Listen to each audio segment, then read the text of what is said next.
It's Speaking with Gravity. On this podcast, we talk about mental health and how everything affects everything. With every episode, the goal is to have a conversation that will make you think, make you feel, make you do what is best for you. This isn't therapy, it's a podcast.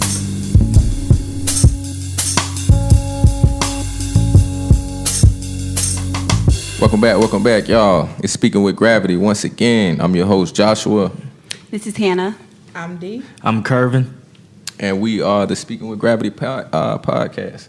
We're back for another great episode, y'all. And we're actually, we're back in May. It's Mental Health Awareness Month.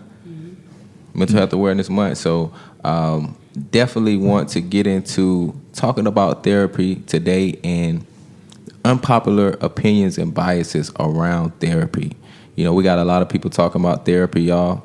And a lot of people think they know what they're talking about, but not practicing it, not going to see the therapist. So we want to today really bring to your attention the importance of therapy and the truth and the facts around therapy is what we want to do. So we have a special guest today, actually. We have Ms. Hannah Williams here with us today. I want you to introduce yourself for us, Hannah. Yeah, so I am currently a graduate student. I'm studying at Winston-Salem State University, which is a small HBCU, in North Carolina. Currently on my senior year, my last year of my graduate program, and I am studying clinical mental health. So I'm just excited to be here, more so excited to help the community and to spread mental health awareness with this Mental Health Awareness Month. Most definitely. And I know you're youthful, you know, we can all tell that. Just wondering, you know, what brings you to this career, you know, at a young age? I love seeing young people in careers where they can kind of give back and whatnot. So what brings you to this? I would more so say I was placed in this career. It wasn't even my choice, but I have seen on a personal level how mental health has impacted people close to me. It has impacted a community. And I think it's just our job as a community to come together and to spread awareness. And it starts one person at a time. So I just feel like this career was God-given, if I can say that. That's a blessing. Well, I love it. Well, we're grateful to have you in this space. Here. Yeah, in this space with us and in this career. If we haven't mentioned it already, everybody up here is in mental health except for me. So you can definitely trust any strategies and all that they give you. What I say, I don't know what you can do with it, but just listen, I guess. We want to start out with our Twitter discussion today. It comes from one of our very own, actually, the Twitter discussion. So we'll let him deliver on that for us. All right. I definitely feel the need to counter this thought process. Therapy, much like real life and real-time mistakes, is not a waste of time when the process includes an open mind and a willingness to learn. And that was a quote, a retweet, I guess, of, and I guess I might have to play it on here if y'all haven't seen it. Steven Jackson came on and said that Ja Morant didn't need counseling. So the backstory with Ja Morant was he's done some stuff that was questionable, to say the least. So he put on Instagram, what led it off was he put on Instagram, he was at a strip club, you know, vibing to the spot that he was in, and then he showed a gun. So that's a no-no. He's a brand. The NBA is a brand. He's a part of that. And so that's a no-no. But then it starts coming out other things that was happening, him getting into fights, him having verbal altercations with people, or his family having altercations with people and bringing him into it. Then they started talking about the type of friends that he's had, and even the altercations he's got in on court. Stemming off the court, going all the way off the court. And so, long story short, once he got involved in all of that, he released a statement saying that he apologized, he was aware of his actions, and he was going to get help for it. So he I've heard that he went to Florida and checked himself into some type of counseling agency, something. He did something with counseling. And then I even heard something about 20 sessions. Now, I don't know how he was able to get 20 sessions I think he was gone like 3 weeks. I don't know how he was able to get 20 sessions in 3 weeks unless he did them every single day. But Steven Jackson came, and did y'all hear? I didn't see it. All right, I'm gonna play that just so that we can kind of dialogue about it. I don't know if you have to cut this out, Winston, or not, because I don't know how it goes with the algorithms. But I'm gonna play it. Check this out. I hate the fact that they made Ja feel like he needed to go talk to somebody or talk to somebody how to deal with his stress or ups and downs, right? When we got into the brawl and when I got into the show, they tried to make me talk to somebody. Now, the lady was cool. The lady was super cool. But I didn't talk to her about my problems. I damn sure done confided in her and say nothing about what I had going on. Nothing. Man, ain't nothing wrong with you, bro. You made a bad decision. You fucked up. Deal with it. But you don't need to talk to nobody, bro. Because whoever you talk to ain't going to relate to what you got going on. They just somebody that's sitting there that's going to give you an opinion about what they think you did. They ain't got no experience. Ain't nothing wrong with you, Ja. Just get back to playing basketball, dog. Fuck everybody. Oh, Check this out. how y'all feel about that? That is interesting. Well, you coming from my profession, so that's the first thing I feel about it. But even in the way that he shared it, right? He said she was cool, but I didn't tell her anything. So if you don't give me anything, no, I ain't gonna be able to help you.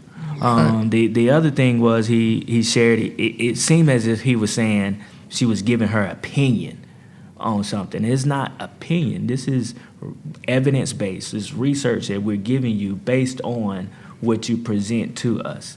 And then there again, I think on the last episode, I talk about recognizing patterns and being able to share with you the patterns that you may not see. You know, I think sometimes we forget we live this life.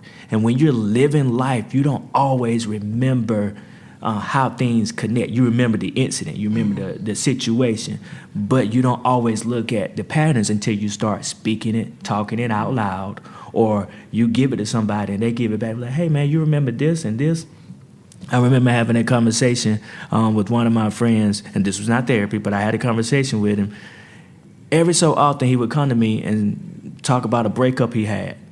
And every breakup he had, when I have breakups or when I've had breakups, they've been that, a breakup. I didn't have nobody key my car.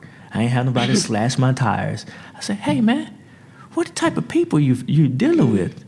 And it was like a light bulb went off. Now, he's living that life, and it's been 3 or 4 or 5 people at that time, but he still couldn't connect. I'm dealing with the same type of individuals until that statement was given to him, and then it was like, oh. And literally, you could see him change the way that he started talking to individuals and connecting with individuals. So I definitely didn't like it. The biggest part was I didn't give her anything. She was nice, she was cool, I didn't give her anything. But if you don't give me anything, I can't give you anything. So. Anything stand out about that to you, Hannah?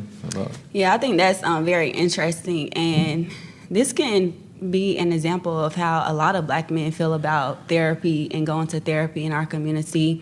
I know each situation is different, but in this situation, one thing he said was also just piggybacking off of you, how he said he didn't give anything, but also in that situation, we have to think about, was his therapist assigned to him, or did he pick this therapist?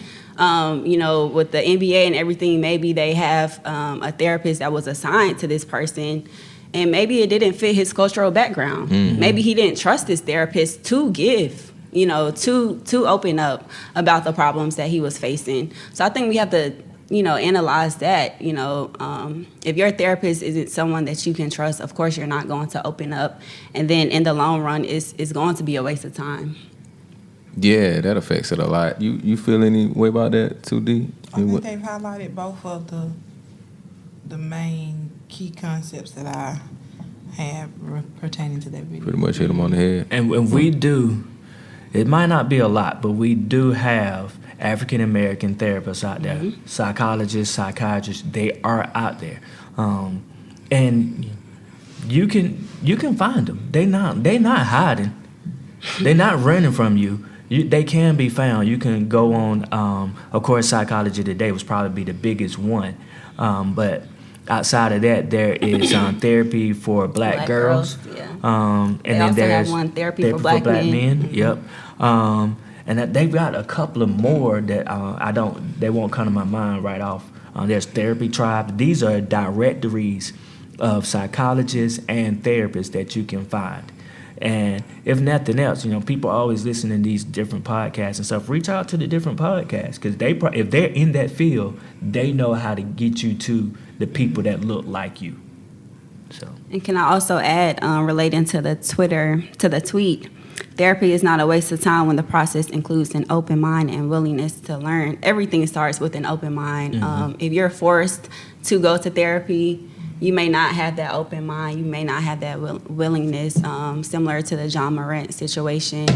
But if you voluntarily sign up for therapy, this is something that you have signed up for individually, so you have to be a part of the process. I totally agree.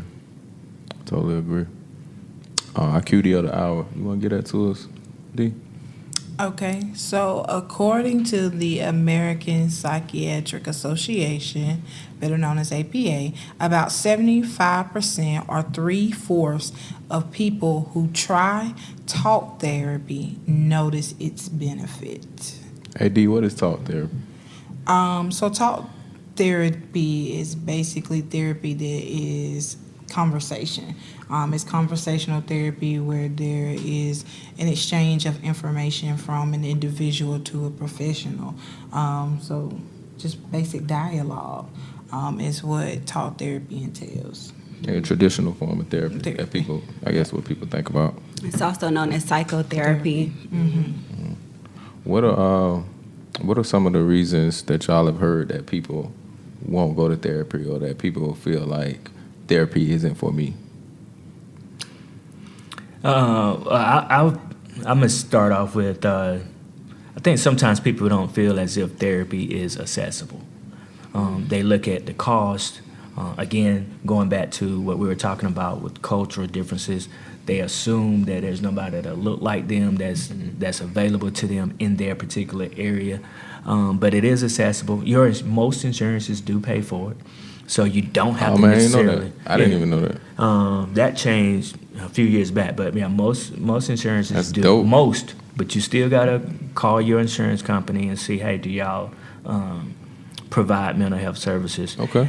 If they did not, for whatever reason, then you just reach out to a therapist. Man, the amount or the fee is so wide ranging, right? It could be up to $200-$300.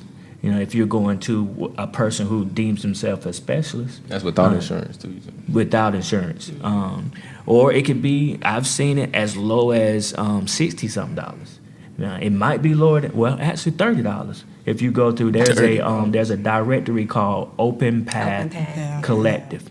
And the minimum amount that a therapist will accept on that one is $30. Mm-hmm. Now, I don't know who doing that personally, but that's their minimum amount, and you probably somebody on there doing it. Mm-hmm. All right. That being said, that makes it from a monetary standpoint that cuts out. It's not accessible. $30. It's a lot. You get I ain't gonna go there. They might just hand you a book and that's it. $30. I don't know. But it's accessible from a money standpoint. And then when we're talking about wherever you stay at, we have telehealth now. Mm-hmm. So you don't have to go into a building or a room with a therapist. You can do it right there online. It just depends on their therapist. So and you can always look at reviews too on therapists as well, right?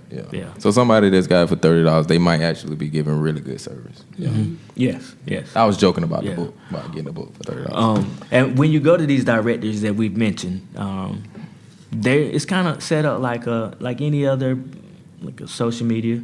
They have a profile. Mm-hmm. They're gonna have their picture on there. They're gonna have whatever they believe in, or how they deliver therapy services. They might even have a video that you can watch to kind of get a feel for that person. I want to talk a little bit about the accessibility of therapy. I know that one taboo about therapy is that virtual therapy may not be as effective as in-person therapy. And I also thought the same thing, and I know I've spoken with a lot of people around me that think that virtual therapy, you just won't get the same effect as being in person.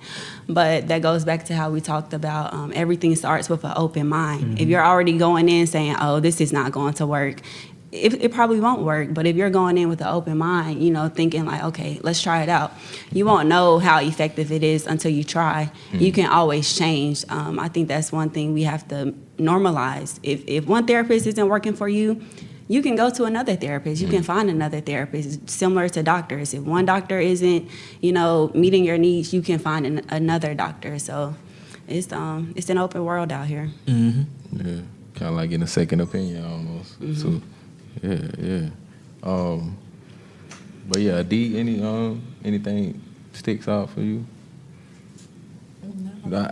I wanted to ask about. I did want to add one more thing. Please. What was the original question you said? Some of the things that come to mind when you think of or some of the things that you hear people saying as reasons that they won't go to therapy. Yeah, one that I've heard often is that, why would I go to a therapist when a therapist needs a therapist? And that's been normalized in our Black community. Why would I share my problems to somebody else that has their own problems? And that is true. But a lot of therapists do have therapists. We're all humans. We all face problems, challenges in life. So I just wanted to normalize that therapists are humans as well. So yeah. I'm gonna tell you the truth. Before I was really introduced to therapy, I felt like therapy was almost like getting in my head, right? So for somebody out there who may feel like that, they may be apprehensive for that reason. What can you all speak to that? Can you speak to that? What do you mean getting in your head? So like Getting almost into your convincing me. personal life? No, like almost convincing me that something is wrong with me. I feel like people in the general public probably have that same fear. Can you speak to that, D? I think the concept of people, kind of changing. So let me back up. The concept of what I'm hearing you say is like get into my head as if like something, like you said, something is wrong with your existing train of thought, and so someone's trying to force you to think a certain way that is not original to your own personal interests or desires. Is that what I'm hearing you say? Yeah, and also maybe even bringing up something from my past and shaping it in a way that makes me feel as though, nah, that's not what it is really. It may be, but I may feel a little protective about that. I think the ultimate fear of a lot of people as to why they don't go to therapy is because people don't like the idea of someone potentially judging them. And so anytime you see therapy as a judgment, it often is going to prevent people from seeking it instead of people seeing it as an aid, right? So like if I'm bleeding, people don't have an issue getting me a Band-Aid, right? But if I am in a emotional or mental state that is changing the way in which I'm able to function day to day, most people don't recommend me going to talk to a therapist, right? That's abnormal. But the goal of it is to kind of create a seamless experience. Is that I think what Hannah said is important. We are all human. And so when we are going through different experiences, we all need support to some level. You know what I'm saying? And identifying what your level of support may be is going to be critical to how you grow and how you evolve. I think what Hannah said earlier was having an open mind about what it is that you're needing and what it is that you're desiring. You have to be at a place of where you recognize that what I'm doing, the current way that I think about things or the current way that I respond to things isn't helpful to me. And you know what? You have to really kind of get into a space of, I'm not coming here to be judged, or I'm not coming here to play, but I'm coming to lay stuff out on the line. You know what I'm saying? To be able to be true about who and what it is that I'm feeling. I think sometimes why people avoid therapy is also because sometimes therapy does make people deal with some things and emotions that make them uncomfortable. And most times people don't like becoming uncomfortable, right? People don't like having to really deal with some things, like you said, that they've kind of either felt like they've suppressed or kind of put out their own mind. So if I start bringing this up, then she gonna make me start talking about some things that happened to me, X, Y, and Z, and you know what I'm saying? And people don't want to deal with that icky feeling that they think that sometimes therapy creates, which in essence it can create that, but sometimes it doesn't always create that experience. So just kind of different from every person. I almost feel like it's also like a fear that the therapist is gonna take that and almost like diagnose me with something that I feel like I don't need to be diagnosed with. Like that ain't, that's not really me, So I want to clear up diagnoses, because I think sometimes people take on labels that don't necessarily belong to them. And I'm having this conversation more frequently. Me, myself, in practicing, I don't like to diagnose anyone, because when we are meeting with people, we're taking a small clip of who you are. If you're 25, if you're 18, if you're 40, I'm only meeting you in this small window of your life. That 1 hour that you're interacting with me does not attest to everything that you've exposed. When someone gives you a diagnosis, it is, if we want to be technical, it's about billing purposes, right? That is on the premises of billing, because insurance, that's what that is. It is money oriented. Now, does that mean that a diagnosis is not real? No. A diagnosis can be real, but sometimes people are diagnosed with major depressive disorder when actually they're just experiencing a depressive episode, which means it's not something that's reoccurring from them. It's just something that they're experiencing at that level. But if my mentality and my lack of understanding is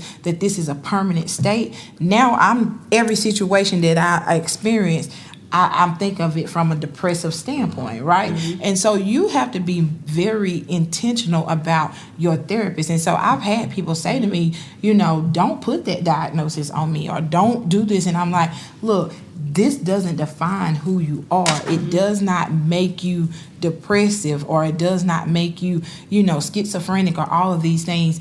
These are general characteristics. And if, generally why we encourage people who are not therapists not to get caught up in diagnoses, because that can be very dangerous for a lot of people. You know what I'm saying? Because they start taking on identities and characteristics that really don't belong to who they are, but their thought of processing becomes that identity, if that makes sense.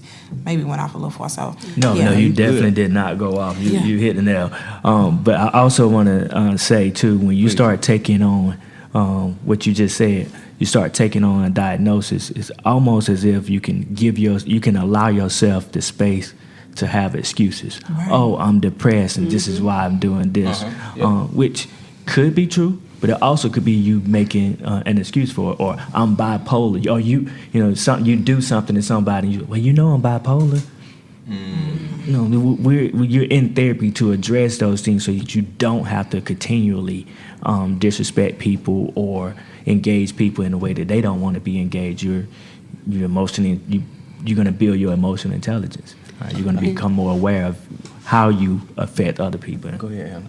Yeah, and also I agree with everything that has been said. And then also just from a cultural standpoint, for so many generations, we didn't have those labels.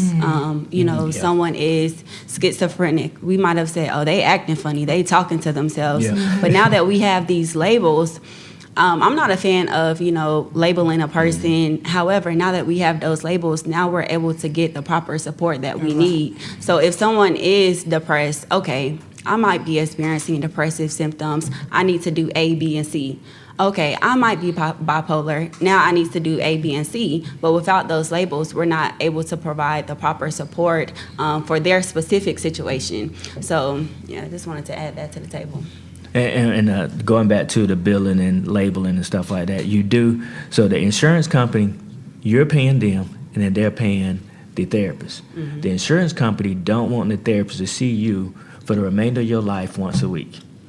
They want a label, and they want to say, all right, this is how you're addressing this, and it's going, because you're addressing it this way, we're eventually not going to have therapy. That's in general the concept. So it's kind of like if you go to the hospital, you got a broke arm, you don't expect to go to the doctor for that broke arm for the rest of your life.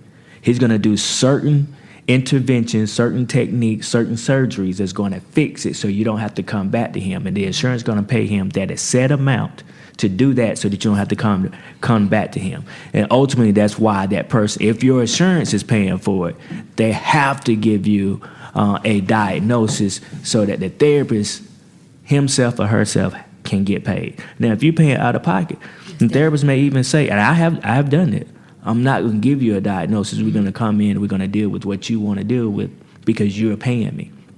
I don't have to answer to nobody but you. And going back to what Hannah said, you can fire your therapist at any time. At any time they not suiting you, or as y'all have reached whatever y'all going to reach, you don't have to go back to that person no more. You lead that. And I think it's important to note, too, that a lot of times when we're talking about diagnoses and things of that nature, we are oftentimes required to assign that within 1 or 2 sessions. Well, typically in your first or second sessions, I'm building rapport with you, right? And so I don't have all the information that I need to make an accurate diagnosis if we want to be real.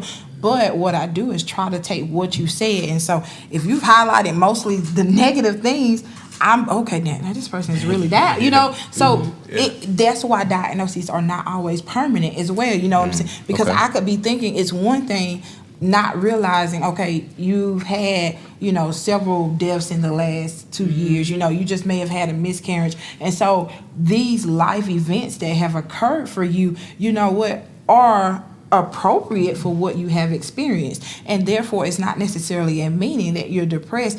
It's just that maybe you haven't been able to really recognize or address everything that you've experienced, and you've just been trying to keep going and going. And so as a result of that, it's put you in the position of thinking or feelings that you are experiencing at that present time. However, just us being able to have conversation, you being able to process some of that could really change your whole perspective. And so again, that's the difference between having depressive episodes versus being severely depressed. And I think sometimes, like Kervin said, I don't think it's always that people want to use it as an excuse, but I think people want to be able to give some reason or justification for what it is that they are experiencing. But the thing that I really have come to understand is that life is happening to all of us, right? There's no way of escaping it. And even myself as a professional, if I pick up that DSM-5, there are a lot of diagnoses. It's the DSM-5. Okay, y'all know it's the they don't need diagnostic manual that we use that entails all of the different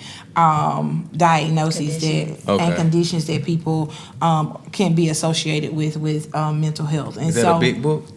Yes, it is. It's very big. Full of details. Full of details, specific to characteristics. But some of those characteristics are very generalized, right? And if you are in the professional field, we know that, there are certain situations that time frames changes diagnoses, right? Certain characteristics changes diagnoses. But if you're just looking at it and you don't have the intellectual knowledge or the pre-existing knowledge of it, you could really pick that book up and you would think you have everything from the beginning to the end, right? And so this is where that educational component is important. And this is why there's a difference between sitting with a professional versus just having a conversation. It's not that we discredit anyone, but there are certain things that, you're taking on a label that doesn't belong to you. That doesn't benefit you. You know what I'm saying? When you generalize something as just generalized anxiety disorder versus feelings of anxiousness, right? Those are two different things that are very common and they are easily misconstrued, right? And so this is sometimes why people get on medication and other regimens that don't work for them. That's the other thing why sometimes people don't go to therapy, because they feel like They just gonna be medicated. You know what I'm saying? And so this is why I think we, like she said, have to address certain things within our culture specifically, because we have to break down these myths and misconceptions of what it is, which is why podcasts like this and conversations are so important, because what we're doing is trying to break it down to that general language, because until you do something different, we don't get a different outcome, right? And so that's kind of what I just want to add, if the diagnoses and the labels is something that's preventing you or hindering you from seeking therapy, have that conversation with your therapist. That's what us, well, I'm a future therapist, but that's what us therapists are here for. You should be able to trust your therapist to have these type of conversations, with them. And the DSM-5, the Diagnostic and Statistical Manual of Mental Disorders. And when she say 5, she's saying it's the fifth edition. Yeah. So, and with these editions, they sometimes take away things, sometimes they add things, sometimes they further explain it, so that we can have a better understanding before we actually slap a label or put a label on an individual. Like, I can just give an example. I know, like, if you're experiencing depression, if a client, say, I'll use you for an example. If you come to Garvey and say, okay, I'm depressed, he may ask you, according to the DSM-5, well, how long have you been experiencing depression? If you've only been experiencing these symptoms for 2 weeks, that's a little, are you really depressed? But if you have been experiencing these symptoms for maybe 2 months, 6 months, then he can use the DSM-5 to connect with what you're coming into office saying, okay, I'm experiencing this, this, and this, to connect that to a diagnosis. So, like they were saying, we don't misdiagnose a person, which is pretty common in the Black community. Right. So the misconceptions, all of those are very valid, but that's why we have this manual to go off of, so that we don't misdiagnose. And I think bringing it back to what you just said, I'm glad that you brought that up, misdiagnoses. But a lot of times misdiagnoses occur just because of what he said in that video. I didn't tell her anything, right? So I gave her the bare minimum. And because you give the bare minimum, if that bare minimum aligns with the diagnosis, it's easier for it to be attached to you. And so, again, that's where the breakdown gets, because now I'm giving interventions that are based specifically on this, right? When this is not really what you're dealing with. And so, we don't want to talk about it. And I've had this happen before, where people will be seeing me for, 2 months before they say, I've been using this substance, or I've been doing these other things. And it's like, well, wait a minute now. We didn't add this in there because that filters out, okay, was this you? I've been seeing things or hearing things. Now, I'm thinking you over here, but really you've been using a substance that create these experiences, right, and these effects. And so that, again, alters the treatment and the intervention that we can implement during those times. And so I think we have to break those cycles of, what we've always heard, what goes on in this house stays in this house. You don't talk to people about your problems, you figure it out on your own. No, sometimes we do have to talk to people and talk to the right people so that we can get the right level of help and support. Chris Rock came in maybe a year or two ago on the Breakfast Club, and he said one of his revelations was he had to be honest in therapy. I was just about to say that. Yeah. He had been going to therapy off and on, and then when it really started working for him is when he was honest. But I tell people all the time, if you tell me a lie, I'm gonna give you a response to that lie. I don't know that it's a lie until you tell me it's a lie.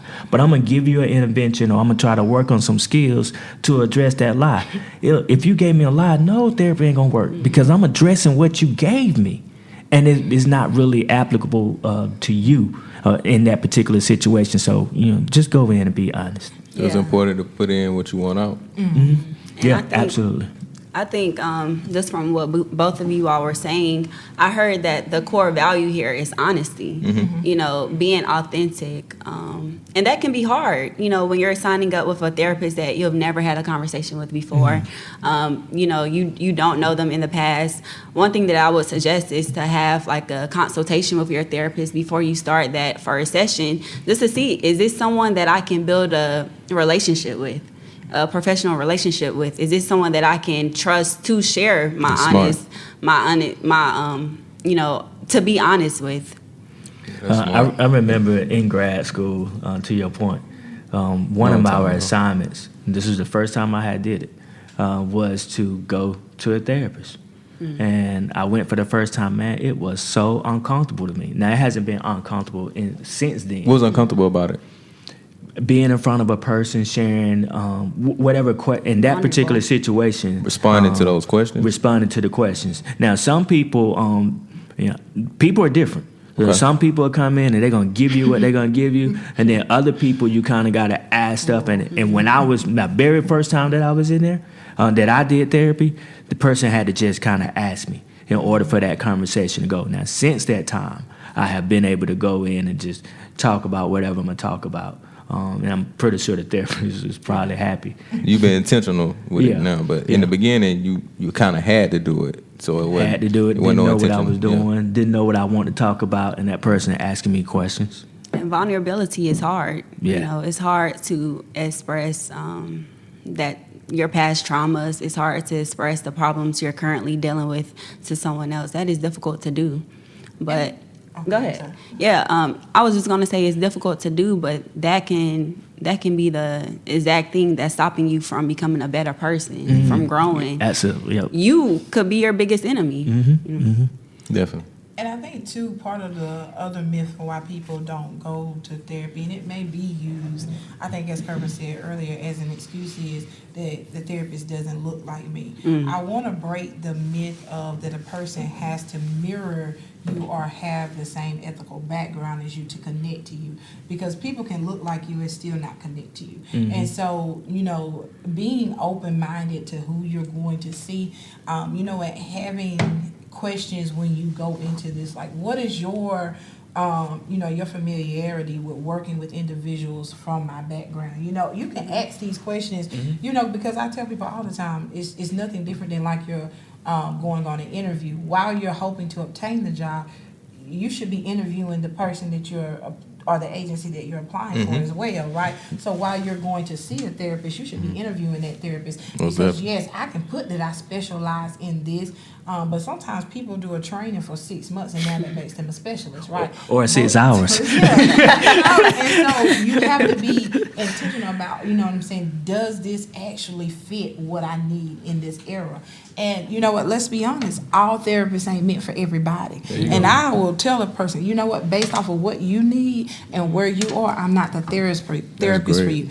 My approach to a lot of situations sometimes is direct. I'm not a beat around the bush. I'm a straight shooter. Yeah. But some people, that doesn't work for them, right? They need someone that can go a little slower with them. You know what I'm saying? And so it isn't that I can't help you, but the way in which I provide therapy would not be beneficial for you, right? And so you coming to me for 3 months, you probably just gonna be like, oh, I ain't going back to her. You know what I'm saying? So let me guide you to somebody that can aid you.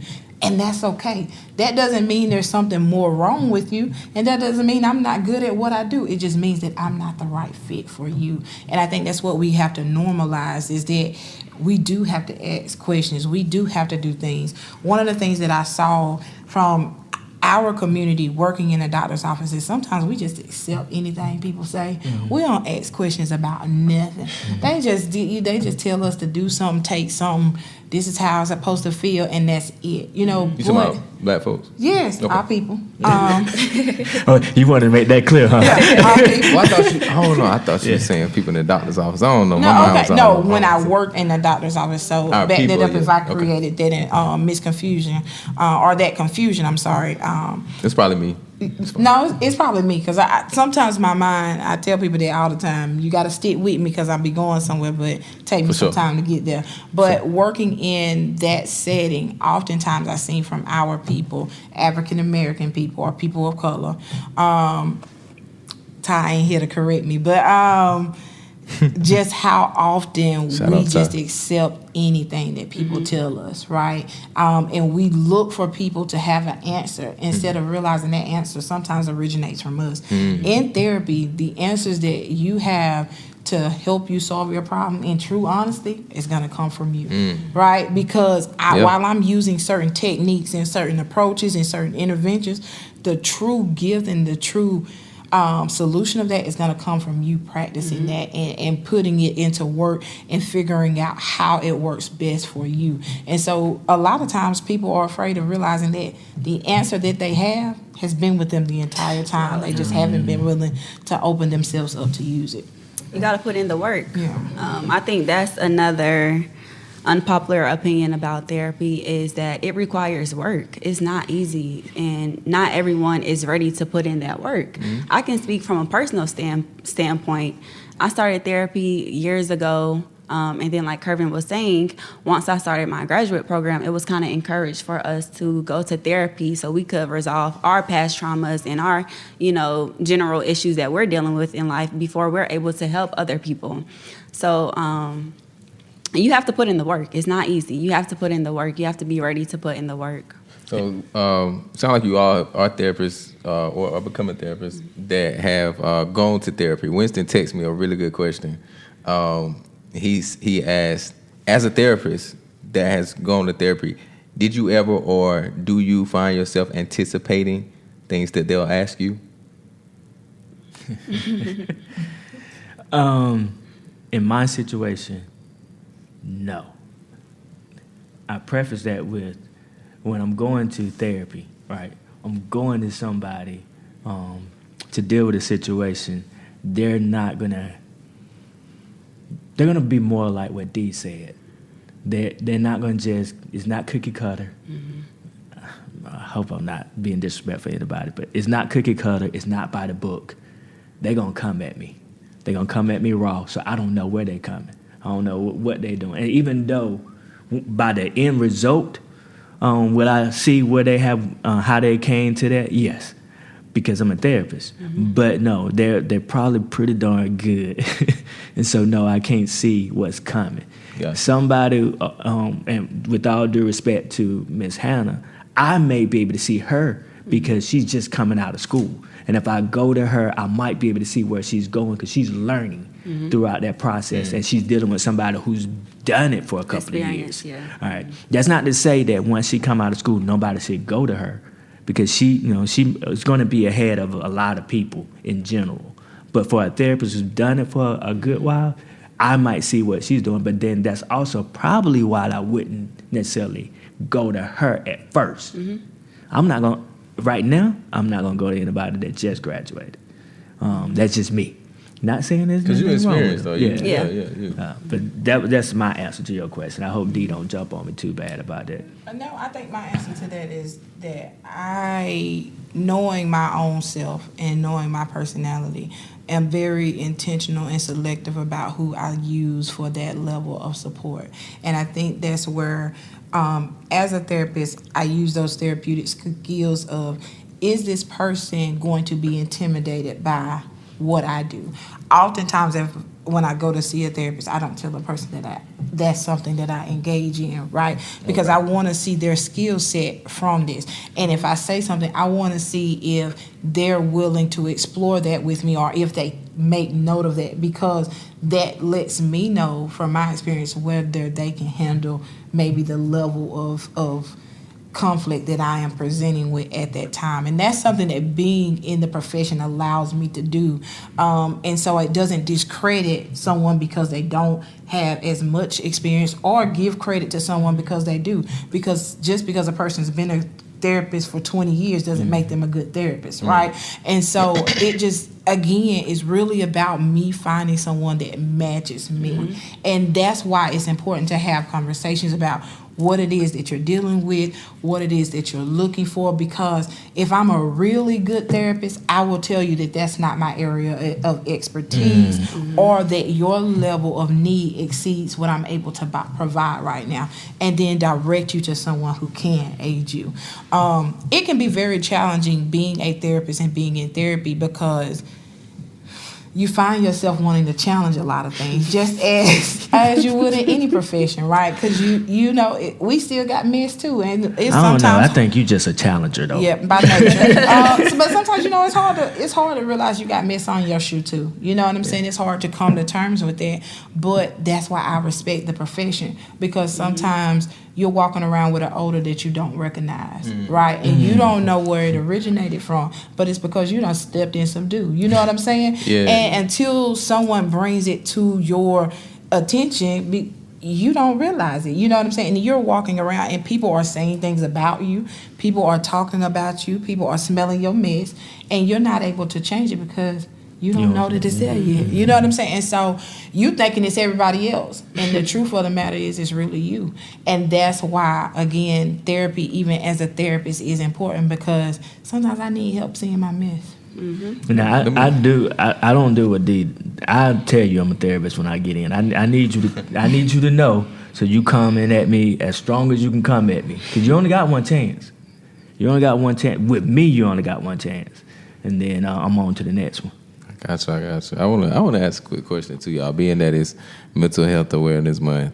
Well, it's a two-part question. First, is mental health awareness in the public school system? Is it now? Yes, it is. What does that look like right now? So this episode, we're recording, pre-recording, so it'll come out on May 4th, but Mental Health Awareness Week, if I'm not mistaken, is the second week in May. And when I say it's in the schools, it just depends on what school. Some schools make a big deal about it, and some of them just acknowledge it. So it just kind of depends on what school and what district you're in and what they believe. When they acknowledge it, how does that look? I want to. If they just acknowledge it, or if they just kind of both ways. If they're just acknowledge it, and I like to hear, if they have it as like a focus, how does that look?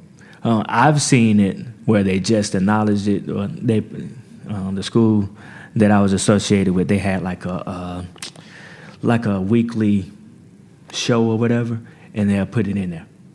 Hey, it's Mental Health Awareness Week. I've also seen where people pass out little pamphlets about stuff. I've seen on social media where somebody might have a big to-do when the kids come in during that particular week to address different stuff, SELs, social emotional learning. They have different aspects that they concentrate on, like self-awareness, decision-making, so on and so forth. So all of that would be kind of under the realm of mental health awareness that they may present at any given school. Have you seen it as... Have you seen good outcomes maybe from that? Or have you seen it as... Do you feel as though it could be successful? I can't speak to the outcomes from the school itself, but I feel like the kids of this generation, middle school, elementary, they are aware of depression, anxiety, these labels that we kind of thrown out here. They can say them. They have some idea of what it is, and they are articulate enough to say to somebody, "I need to talk to somebody." So I don't know. So being that they're aware of the labels, do you feel like there would you like to see more? Maybe elaboration around those labels and around those mental health concepts in the school system? I don't know. I don't know about that because tell me how you feel about it. The reason I say I don't know about that, because you can over explain. To me, you can over explain, especially when it comes down to mental health. Just a year or two ago, everybody was on narcissism, and this person is narcissistic. Everybody isn't narcissistic. But that's what I'm saying, though. Like, those things are being perpetuated, like, on social media and whatnot. So but the more you explain it, people going to take what they take.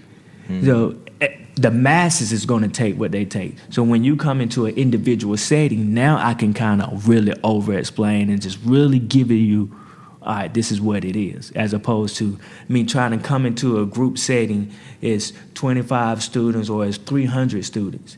I'm explaining something, I don't know how they're receiving it. And then they don't always ask you. So I can only give you the basis and then hope that you come back to me for a clarification or go to somebody else for clarification. I don't want to further explain it. Nah, I understand. Go.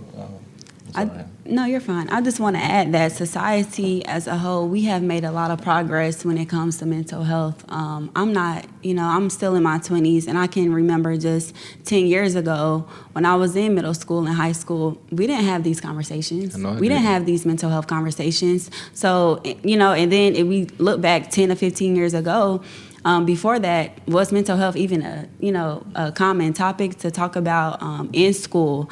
In the workforce. So in general, society has made so many progression towards normalizing mental health conversation. And I think there's still room for us to grow. There's still room for public schools and private schools to implement programs that really create positive change for students. And then not just in public schools, but in the workforce as well, in universities, in the library. There's space for these conversations, these mental health conversations to be had. But society, we have made a lot of progress. Definitely made progress, but I'm going to say something we were talking about earlier offline. A lot of people talking about therapy, but they're not going to therapy. Mm-hmm. And then you got these people, social influencers, they throwing on that tag, mental health advocate. Mm-hmm.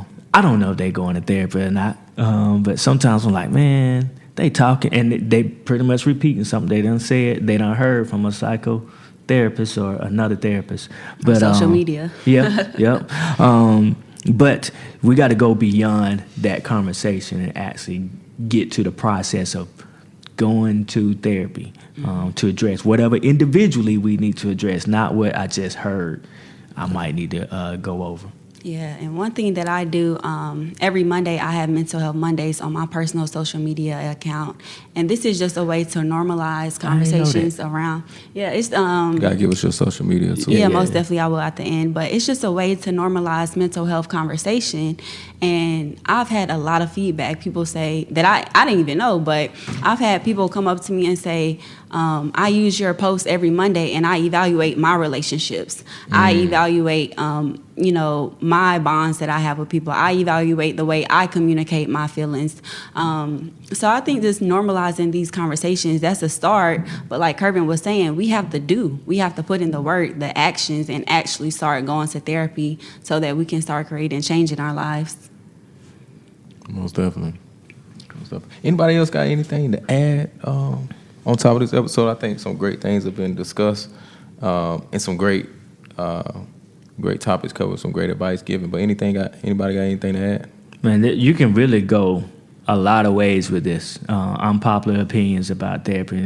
We kind of need to have a part 2, part 3 on these because it's so much more that we ain't even discuss or talk about that people may or may not understand. But I guess we can just go ahead and end it here, Josh. Well, I think the best question, I have one question. So I just want to evoke everyone in their own thoughts who are listening to this podcast. If you haven't went to therapy or are not currently utilizing therapy, ask yourself, why am I not going to therapy?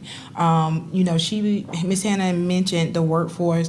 A lot of jobs now offer EAP services, which allow individuals to utilize or access therapy at no cost to them.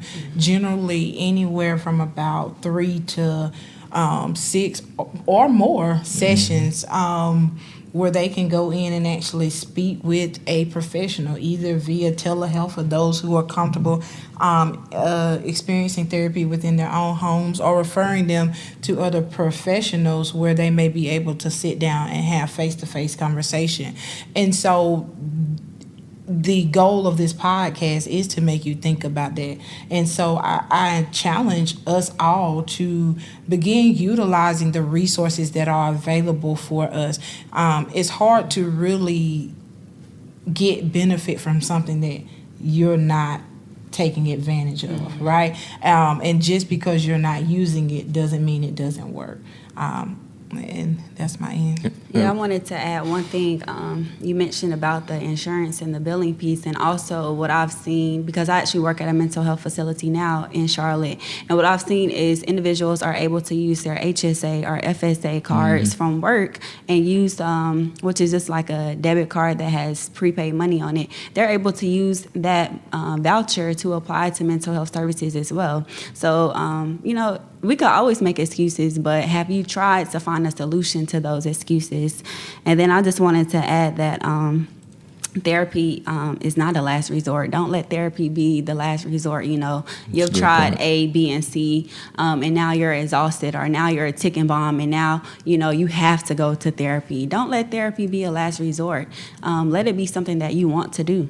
Being at you, I guess, Hannah, we got one more question. I'm a little scared about this one. Winston shot it to me. Before you go to that question, she said HSA. HSA is a health savings account, and you said one more. I can't remember the other. Yeah, they're both the same. Okay. FSA, I'm not sure what it means, but they're both the same thing. But those accounts, and she did say this, usually you can kind of put money into it every pay period, and then it covers it, so you don't have to use your insurance. Remember, we were talking about earlier the diagnosis. So you can use a health savings account. It's kind of like you paying out of pocket. But I just wanted to clarify that, because ultimately what we were trying to do is teach. So somebody might not know what HSA is. But go ahead, Josh. What question you got? If you feel like your life is going well, should someone who feels like that still seek therapy? I think she just kind of hit it. Don't wait till the last minute to. Don't wait till there's a problem per se. One of the things that I'm grateful for, that me and my wife went to couples counseling, and there was no problems going on, or at least I should say I didn't think any problems was going on. But when you go, you kind of see places that you can kind of bring yourself up on and do better, so that you don't get to the point of one of y'all are tired of each other, or you're tired of yourself. So go before anything happens, and definitely if you see a change or you notice a change in yourself. But yeah, definitely go prior to that too. So we can kind of help you identify some things. I can agree. I would say that if you're not experiencing any problems in life, which is very uncommon because we all have some type of problems we're going through. However, if your life is pretty smooth, you know how to communicate well, I would say therapy is a tool to be proactive. Where can I grow? Your therapist, you're able to have those conversations of where are my areas of improvement, where I'm able to grow. What does the future look like? Not just trying to heal from the past, but what does your future look like? So therapy can definitely be a tool to just be proactive. I love it. Well, it's been a great episode, y'all. I want to thank our guest, Ms. Hannah Williams, Thank you all for having me. Hopefully I'm invited back. Yeah, you're invited back. We're going to make sure of it. And want to wish you all the success in the world on your journey, in mental health and becoming a professional. That. Yeah, definitely love what you're doing. So we'll wrap this one up, y'all. Want to do a couple shout outs real quick. Let's start at the end. How we get to you, Hannah? You're talking about social media. You have mental health Mondays or something? Yes. So you all can follow me at on Instagram at Hannah Elise 2_. And then also I am a baker in Charlotte, so I'm gonna shout out my baking page, which is at Honey's Heavenly Sweets. Let's go. I do a lot with the help of God, but definitely follow me. I'm a mental health advocate, and then hopefully after graduation this year, I'll be able to just help our community heal. I love it. Let's do some shout outs, Garvey. Gravity Counseling Group. We provide individual, family, and couples counseling. We do a wellness group every month, and we want to be, or I want Gravity Counseling Group to be at the forefront of sharing mental health education, bringing awareness to the community here where I reside in Greenwood, but also South Carolina. If I can get nationwide, I'm gonna get nationwide too. It's on the way. But definitely want to bring mental health awareness wherever we go. So just follow us on those. Miss D. want to shout out my girl, of course, Taisha Williams, who is not present with us today, Shout but out, definitely Ty. in spirit. 61 Rentals for all your 360 booth needs. Check them out on all of your social media platforms. And I would be remiss if I did not mention Kodak Ready Consultant Services for all of your consultant needs, personal professional development, grief, goal clarification. Let us support. Started by yours truly, Kodak Redditch. Started by yours truly. Yeah, and check me out on YouTube. Let's talk about it. You can find us at Joshua Garvey Williams. We go around, we talk to random people. It might be you one day. We go around and we ask these really reflective and intuitive questions. Just want to create great dialogue. Want to get people thinking about things that we feel are definitely important, like the meaning of life, where you get your peace from. Things like Happy that. Mental Health Month. Yeah, definitely. Happy Mental Health Awareness Month. And we'll wrap this up, y'all. We'll see y'all again very soon. Hope y'all enjoyed this episode of Speaking with Gravity.